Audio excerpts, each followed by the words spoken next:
8절에서 보면은요, 내 성중에서 송사로 다투는 일이 있으되 서로 피를 흘렸거나 다투었거나 구타했거나 하여 내가 판결하기 어려운 일이 생기거든 너는 일어나 내 하나님 여호와의 택하실 곳으로 올라가서 각 성중마다 재판소가 있거든요. 성중마다 재판소가 있는데 거기서 다루기 어려운 것들은 상소제도가 있다. 상소제도. 지금 지방법원과 고등법원, 대법원의 상소제도와는 개념이 약간은 다르지만요.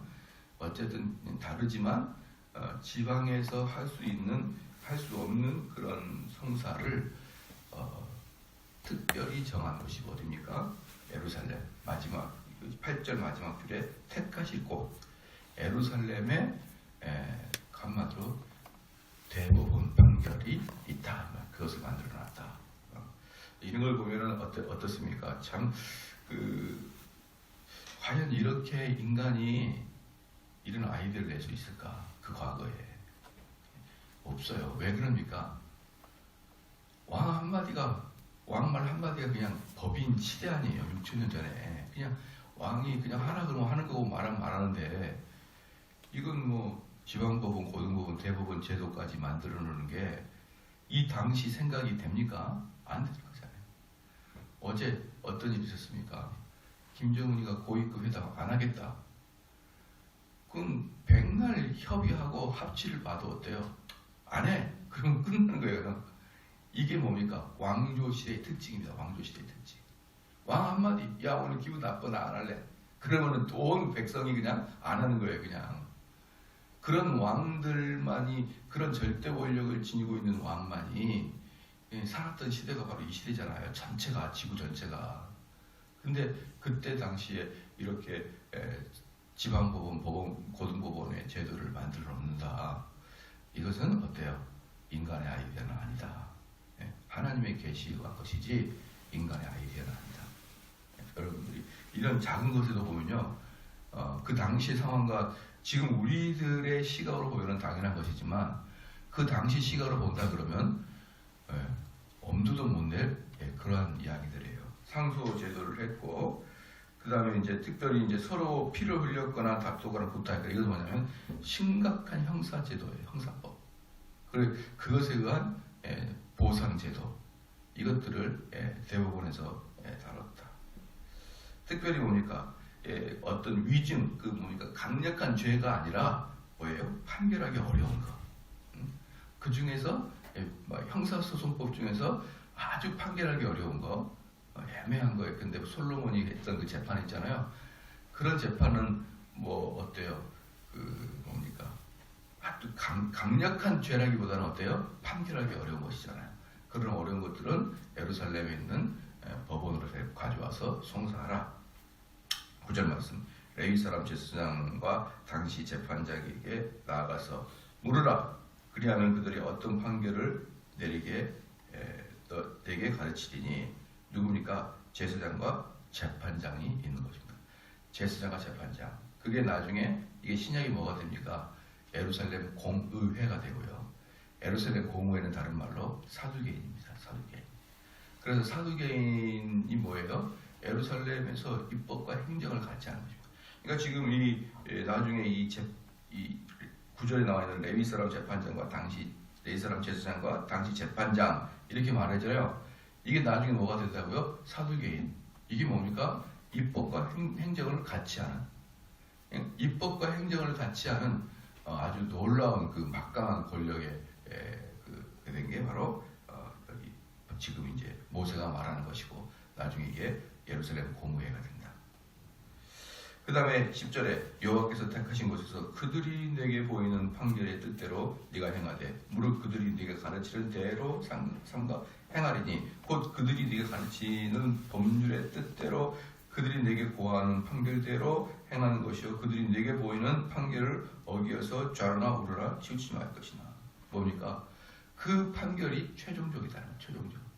그러니까 만약에 그 판결에서 이것은 여호와의 법률을 가지고 판결하는 건데 왜 그렇습니까? 레위 지파의 제사장과 그 다음에 재판장이 판결을 내기 때문에 철저히 성경을 가지고 판결을 했던 것이고, 그리고 너희가 여기에서 발표가 되면은 그대로 따라야 된단 말이야. 그대로 따라야 된다. 근데 그대로 따르지 않고 억울해. 나는 그거 아닌데 재판장님이 오해했어요. 라고 말을 하면서 12절에 사람이 만일 천자이하고, 이 천자이라는 것은 억울하다는 뜻이에요. 나 동의할 수 없다. 동의할 수 없다. 천자이하고 내 하나님 여호와 앞에서 서서 섬기는 제사장이나 재판장을 듣지 아니하거든 그 사람을 죽여 이스라엘 중에서 악을 제하여 버리라. 그럼 죽이라 했습니다. 대법원에서 이제 딱 판결이 났는데 그거 억울하다고 해서 막 이제 또 하고 하면은 죽이라. 13절 그리하면 온 백성이 듣고 두려워하여 다시는 천자의 행치 아니하리라. 그렇기 때문에 사랑하는 성도 여러분, 여기서 재판장들은 지금 모세가 특별히 이제 대법원에서 재판을 했을 때 그 말씀을 듣지 아니하고 천자의 여기는 자, 억울하다고 생각하고 동의하지 않는 자는 죽여서 없애라. 이렇게 말할 정도로 막강한 권력을 누구한테 줍니까? 재판장과 제사장한테 줘요. 그죠? 그럼 이들에게 모세가 요구하는 도덕성은 얼마나 높겠어요? 걔네들은 거의 무슨 급이 됩니까? 하나님 급까지 올라가야 된다. 너희들. 재판장 너희들은 하나님 급까지 올라가야 뭐가 되는 겁니까? 이 일을 감당할 수 있는 거예요. 단지 재판장과 제사장에게 엄청난 권한만 주는 게 아니라 뭐까지 줍니까? 의무도 주는 거죠. 너희들은 함부로 판단하면 안 된다. 너희들이 판단하면 그걸로 끝이야. 그리고 그걸로 끝인데 그 끝을 동의하지 못하면 사람을 죽일 정도까지 너희들은 권세가 높으니까 너희들은 도덕적 또는 양심적 청결도가 거의 하나님 수준까지 올라가 있어야 된다는 게 표시되는 거예요. 요즘 보면은 참 이 정치 권력은 정치는 어쩔 수 없는 거예요. 정치는 누가 되든 자기들이 옳다 그러는 것이고, 그리고 정치인들의 생리상 또 정권을 잡으려고 그러면은 자기들이 잘한 것들을 이야기 많이 하고 다른 사람이 못한 걸 공격하는 것은 당연한 겁니다. 그건 우리나라만 그러는 게 아니라 전 세계 정치가 다 그래요. 오케이, 정치는 그렇다 칩시다. 근데 사법부 보십시오. 정권이 바뀔 때마다 그 전 정권에는 죄가 아닌 것이 이번 정권은 죄야. 그 정권에는 죄였던 것이 이번 땐 정권은 죄가 아니야. 이게 정권이 바뀔 때마다 사법부의 판결이 달라져요. 여러분 그런 거 느낍니까? 못 느낍니까? 느끼죠? 그럼 이 재판부는 어때요? 양심에 문제가 있다는 거예요. 양심에. 그러니까 행정부는 입법부는 어쩔 수 없어요. 자기들이 국회의원들이 되려고 그러면 상대를 물리쳐야죠. 그래야 국회의원 되죠. 그럼 국회의원은 그런다 치더라도 최소한 대한민국의 양심의 마지막 보루는 어디입니까? 법원이잖아요, 법원. 근데 법원이 최고 수장이 바뀔 때마다 법원의 판단이 바뀐다 그러면 이건 어떻게 우리가 믿고 그 재판을 받을 수가 있겠습니까? 그건요, 말이 안 됩니다. 또 재밌는 게 뭐냐면 가끔 가다가 만약에 우리 성도들이 대구에서 재판 받을 때하고 광주에서 재판 받을 때하고 대전에서 재판 받을 때하고 각 지역별 색채마다 재판의 결과가 틀려요. 그럼 어떻게 합니까? 불안해서 못 받죠. 불안해서 못 받아요. 예를 들어서 막 박근혜를 욕을 했는데 광주에서는 무죄, 대구에서는 10년. 이상하잖아요, 이게. 그래서 지역별로, 시간별로 아무 차등이 없어야 되는 게 어때요? 재판부입니다. 재판부. 그래야 그 백성들이 아무리 억울한 일을 당해도 어때요? 판사 앞에서는 억울함을 풀어줄 수 있다. 이런 믿음이 있어야 그 나라가 안정되는 것입니다. 그런데 그 판사들조차, 이 사람들조차 양심이 흔들거리거나 좌로나 우로나 치우쳐버리면 어때요? 국민들은 어떻습니까? 그때부터 불안한 거죠. 더 이상 기댈 데가 없는 거예요. 그래서 지금 여기서도 지금 재판장한테 어때요? 정말 하나님께 근접하는 권한을 주면서 그들에게 요구하는 게 뭡니까? 너희는 하나님의 근거한 그 양심과 판단을 하라. 이렇게 올려놓는 것입니다. 그래서 13절에 그리하면 온 백성들이 듣고 두려워하여 다시는 천자의 행치 아니하리라. 그렇게 너희들이 죽여버리면 어때요? 그 다음부터 백성들은 어때요? 더 이상 천재가 여기지 않는다. 그런데 여기 12절 13절 말씀을 완전히 이제 가지고 무기로 사용하여 중세 카톨릭이 이 말씀 가지고 자기들 말을 듣지 않다 죽였어요. 그러니까 중세 카톨릭이 사람을 죽일 때 그냥 죽인 게 아니고 성경 가지고 죽입니다. 맞지? 우리가 판단하면은 너희도 죽지. 근데 그 판단이 누굽니까? 뒤에 권력자들이 다 앉아 있거든요. 재판장 뒤에.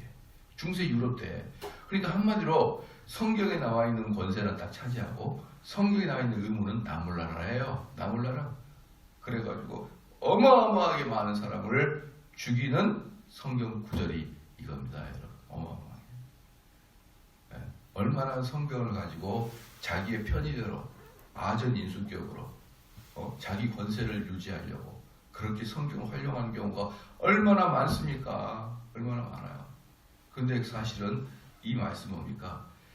지금 현재 21세기 현대 법률에서 사용하는 게 아니라 이 당시 하나님이 직접 통치하시고 이때는 왕이 없어요. 그리고 왕이 이후에 생기는데 이제 뒤에 왕에 대한 이야기가 나오는데 왕이 생기는데 이스라엘의 왕은 다른 나라 왕하고 달라요. 뭐가 다르냐? 이스라엘 왕은 권세자의 자리가 아니고 왕은 하나님이시고 그 하나님의 심부름꾼이 왕이에요. 그럴 때 왕은 권세를 잡을 수가 없어요. 이해가 되십니까? 왕은 하나님이에요. 다른 나라는 전부 다 왕은 인간이에요. 근데 이스라엘만 오직 왕은 하나님이고 하나님이 직접 백성한테 이야기를 못하니까 중간에 왕이라는 사람이 하나님의 뜻을 전달하는 정도의 위치가 왕인 것입니다. 왕. 그렇기 때문에 이것은 완전히 신정 정치고요. 인본 정치, 인본 정치가 아니에요. 인본주의가 아니에요. 신정 정치인데 이 신정 정치할 때, 즉 왕이 최고의 정점의 권력이 아니고 왕 위에 하나님의 권력이고 이 왕이 다 다스린 게 아니라 사내들인 정치, 방금 말했잖아요. 제사장과 그 다음에 재판장이 있고 또 왕이 있죠. 벌써 뭡니까? 상권이 분립되어 있잖아요. 이때는 이미 이스라엘만 이렇게 있을 때야 비로소 하나님의 뜻이 이루어진다는 전제하에서 이 말씀이 있는 것이지 다 왕이 다 권세를 잡고 왕 마음대로 하려고 인본주의적 정치를 하면서 이 말씀을 사용하면 어떻게 됩니까? 그건 그야말로 마귀 종자가 되고 마귀 종자가. 그래서 어때요? 우리 예수님을 공격할 때 마귀도 말씀 가지고 공격하잖아요. 말씀 가지고. 야, 말씀이 이르기를. 말씀이 이르기를. 그 다음에 이제 14절에 네가 내 하나님 여호와께서 내게 주시는 땅에 이르러서 그 땅을 얻어 거할 때에 만일 우리도 우리 주의 열국같이 우리 위에 왕을 세우리라는 뜻이 나거든. 그러니까 모세가 지금 뭐라 그러냐면 이런 뜻입니다. 14절에 우리는 왕이 없다 원래. 왕이 없는데 너희들 분명히 가나안 땅에 정착할 때 주변 나라 사람들을 보면서 우리도 왕이 있었으면 좋겠습니다 라고 여기 이야기할 것이다. 왜냐 그러면 각 나라에 왕이 있어야 효율적으로 일을 할 수 있습니다. 전쟁이 쳐들어오는데 왕이 있으면 즉시 군대를 이끌어서 가는데 왕이 없으면 어때요? 하나님께 제가를 받으려면 그 왜군이 쳐들어오는데도 앉아서 기다려야 되는 거예요. 언제 우리가 나가야 됩니까? 어떻게 나가야 됩니까? 그러니까 불안해서 못 견디겠는 거예요. 그러니까 너희도 분명히 가나안 땅에 들어가게 되면은 왕을 만들어 달라고 그렇게 할 것이다. 이렇게 이제 예고하는 것이에요.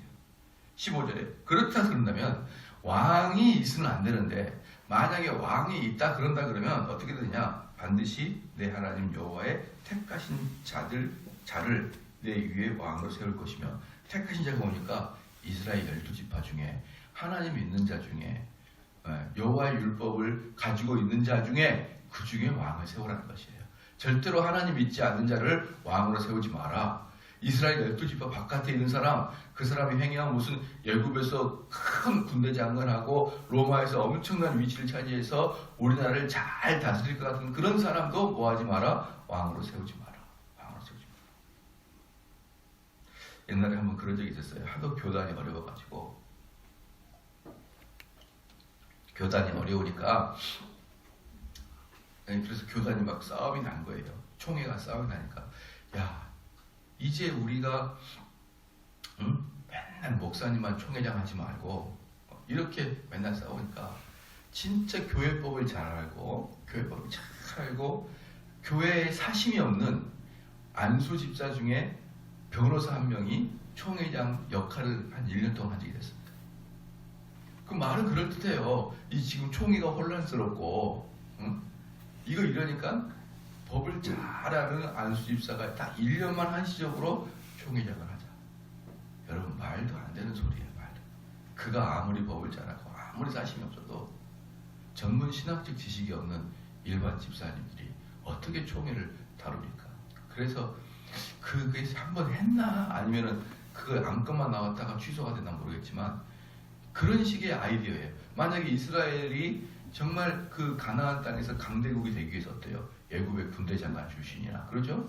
나중에 로마의 군대 장관 출신, 로마의 장군이 우리의 왕이 되어주면 좋지 않을까요? 이런 마음을 혹시나 가질까봐 어때요? 이스라엘 12지파 안에서만 하나님의 법을 아는 사람만 왕을 세우라. 그나마 이렇게 명령을 한 것입니다. 16절에 왕된 자는 말을 많이 두지 말 것이요 말을 많이 얻으려고 그 백성을 애굽에 돌아가게 말 것이니 이제 이게 뭐냐면 두 가지입니다. 이스라엘 사람들 특별히 우리 예수님께서 예루살렘 성에 입성하실 때 새끼 나귀를 타고 들어가셨죠. 새끼 나귀를 타고 들어가신 이유는 뭐냐 그러면 바로 이 모세의 신명기 17장 16절 말씀에 말을 많이 사랑하지 말아라. 말. 노새나 당나귀는 괜찮은데 말을 많이 사랑하지 마라. 왜? 말에는 두 가지 개념이 있거든요. 첫 번째는 뭡니까? 위풍당당입니다. 위풍당당. 위풍당당. 왕과 같은. 그래서 어떻게 여러분 전쟁 나가는데 노새를 타고 갑니까? 전쟁 나가서 어떻게 당나귀를 타고 나가요? 크고 빠르고 그냥 위풍당당한 말을 타고 가죠. 그렇기 때문에 이 말을 갖는다. 이 말은 뭐냐? 이스라엘의 왕은 누굽니까? 시작. 하나님. 그럼 그들에게 육체의 왕은 누구예요? 하나님의 청지기에 불과합니다. 하나님이 이렇게 말씀하셨다. 하나님이 이걸 요구하신다.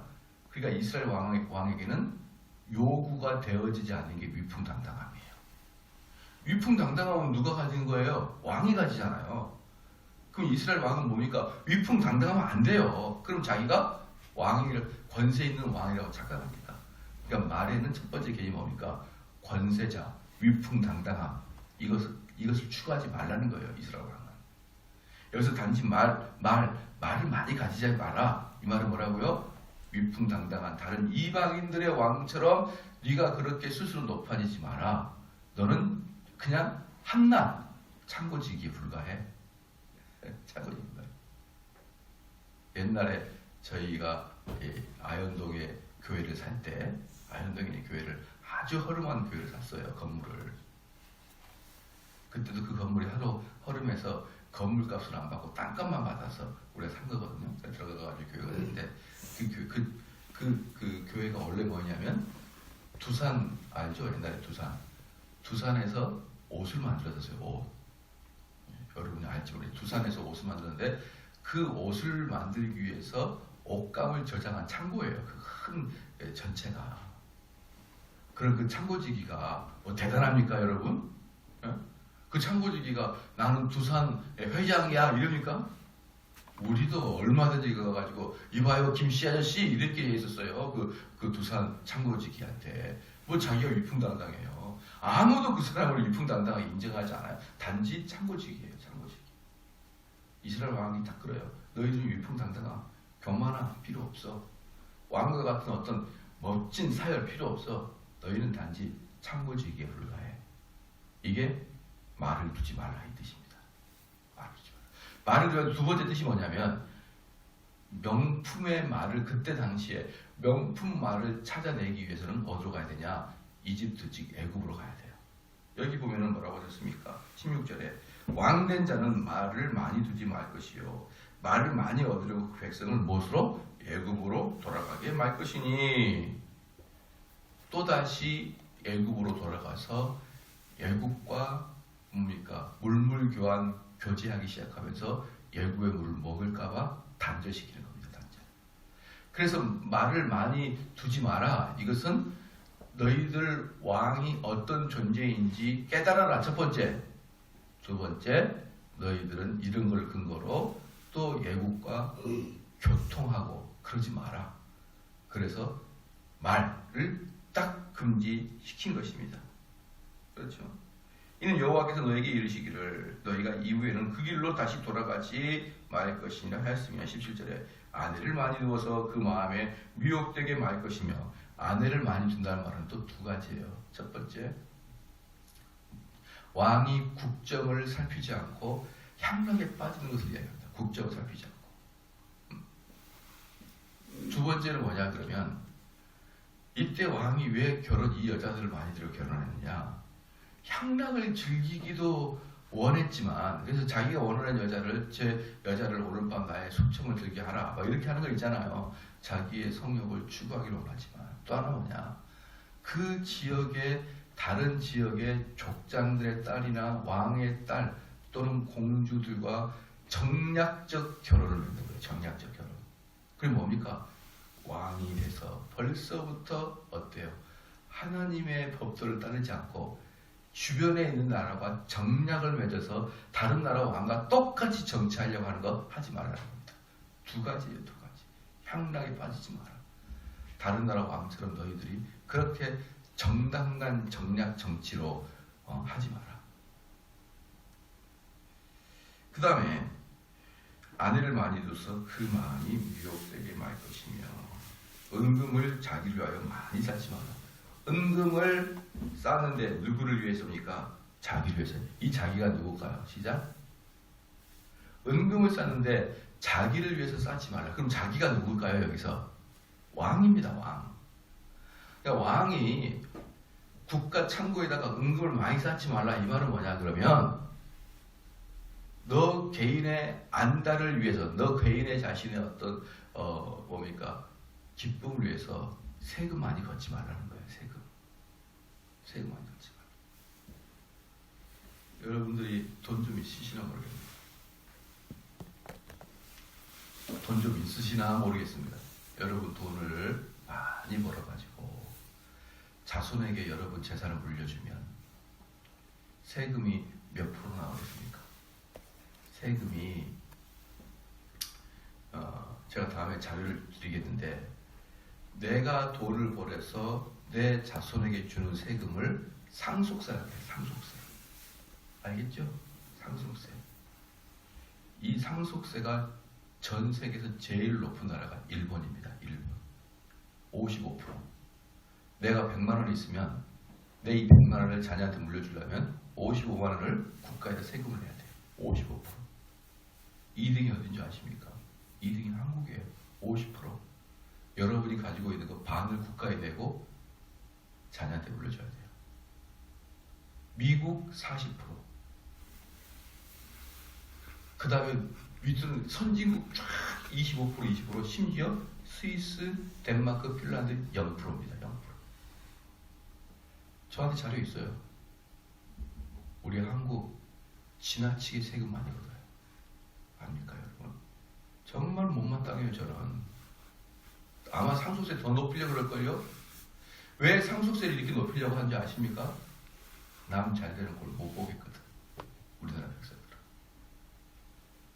가만히 앉아서 태어나 보니까 우리 아버지가 백만장자야. 그런 걸 못 보겠거든요. 아이고 배 아파라. 아이고 배 아파라. 상속세 높여가지고 다 빼앗자.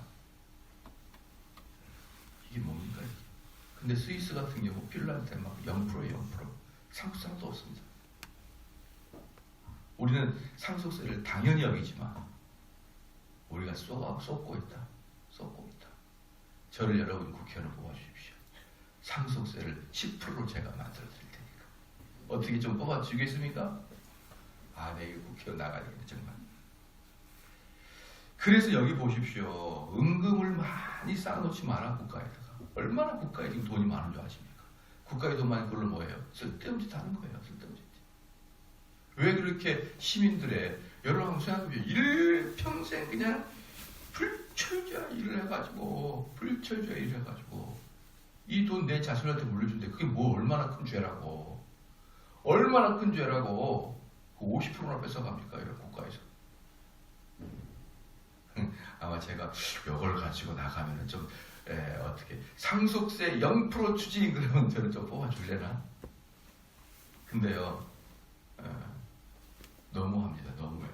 정말 우리가 선진국이라고 말하는 그 네덜란드도 20%밖에 안 돼요. 선진국 유럽에 있는 선진국들이 상속세가 그렇게 적습니다. 이게 뭡니까? 이게 내 거면요.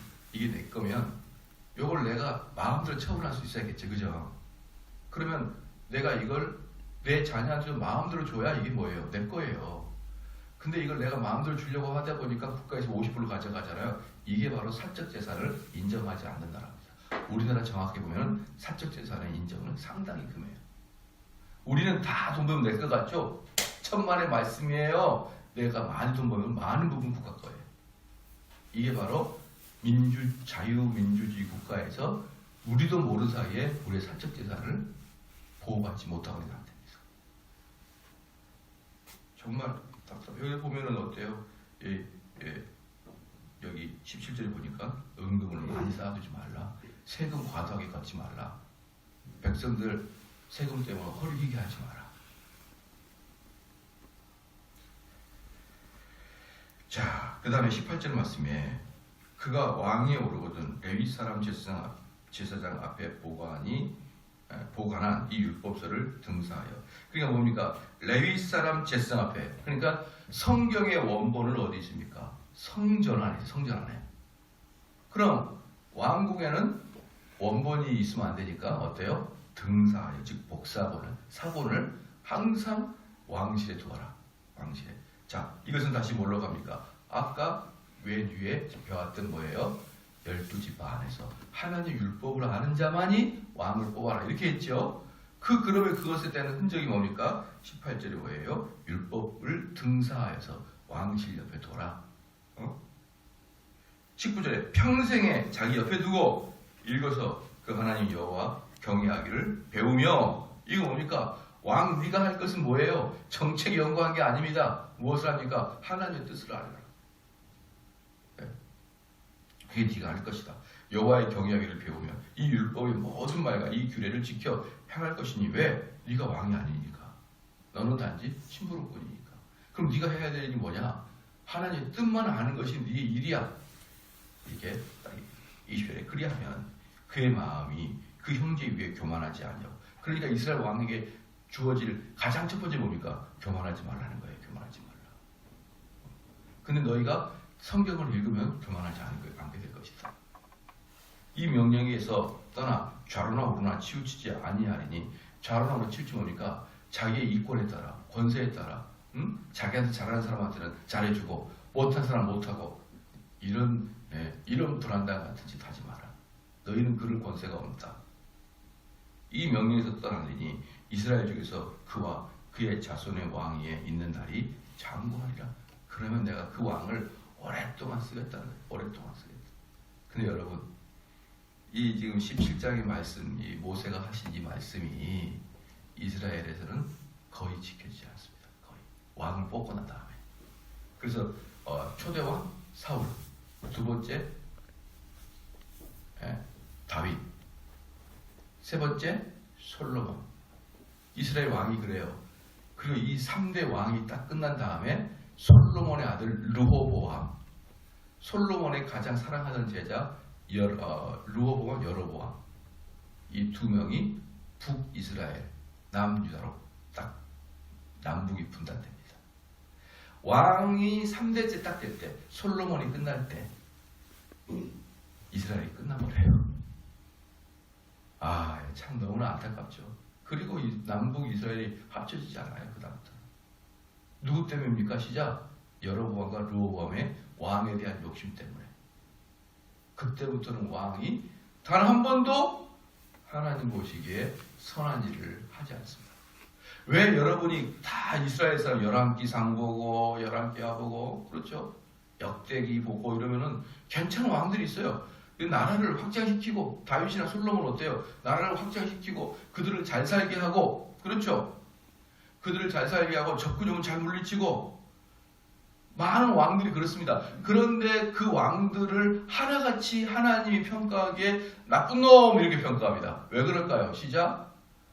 이스라엘 왕은 이스라엘 백성들이 잘 살고 편안하고 공명정대하는 것을 하나님이 원하시는 게 아니에요. 이스라엘 왕에게는. 무엇을 원하는 겁니까? 하나님의 말씀을 그냥 전달만 하는 게 왕의 역할인데 한 명도 그렇게 안 해요. 그다음부터 처음부터 자기가 권세를 딱 잡아요. 왕이 되고 말을 사랑해요. 군비를 사랑합니다. 그래서 어떻습니까? 다윗이 자기가 얼마나 잘 이뤘고 얼마나 힘이 세가지고 내가 이 넓은 땅을 다 통일시킨 것을 다윗이 너무나 즐거워하니까 하나님이 경노하셔서 벌을 주잖아요. 벌을. 여러분 이게 하나님을 섬기는 모든 자들 마음이 돼야 될 것입니다. 자기가 한 게 어디 있어요? 다 하나님의 은혜로 하셨고 하나님이 우리의 왕되심에 대해서 인정하지 못하는 그러한 것들이 얼마나 우리에게 쉽게 있느냐. 하루도 여러분 그렇게 생각하시기 바랍니다. 기도하시겠습니다. 하나님 아버지 참으로 감사합니다. 하나님께서 이스라엘 백성들의 그 본질적인 그 아이덴티, 즉 정체성 이러한 것들이 이방들과는 전혀 다르고 오직 하나님이 정해주신 그 방식들이 이스라엘 백성에게 있음을 깨닫게 하여 주시면 감사합니다. 하나님 아버지요, 저희가 그리스도인으로서의 이러한 정체성이 분명하게 우리에게 인식되게 하여 주시옵고 우리의 삶의 전 과정이 내 욕망과 내 주장대로 끌려가는 것이 아니라 하나님의 말씀을 받고 하나님 말씀을 그대로 내 몸에서 실천낼 수 있는 그런 청지기와 같은 그러한 자가 될 수 있도록 은총 내려 주시옵소서. 감사드리며 예수님의 이름으로 기도합니다.